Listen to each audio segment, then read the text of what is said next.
جنگ کے نعرے بجنا بند ہو گئے۔ امریکہ اور ایران ایک بار پھر مذاکرات کی میز پر آ گئے۔ ترکی دونوں ممالک کے درمیان مذاکرات کی میزبانی کے لیے فرائض سر انجام دے گا۔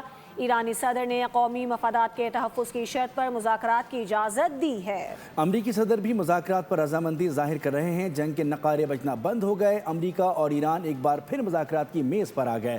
ترکی دونوں ممالک کے درمیان مذاکرات کے لیے میزبانی کے فرائض سر انجام دے گا۔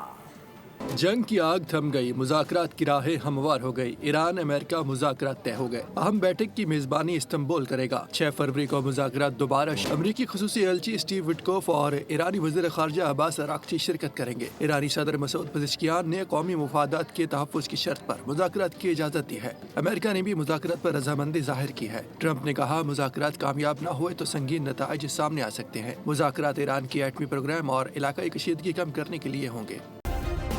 سبسکرائب کریں اور بیل دبائیں تاکہ کوئی خبر رہ نہ جائے۔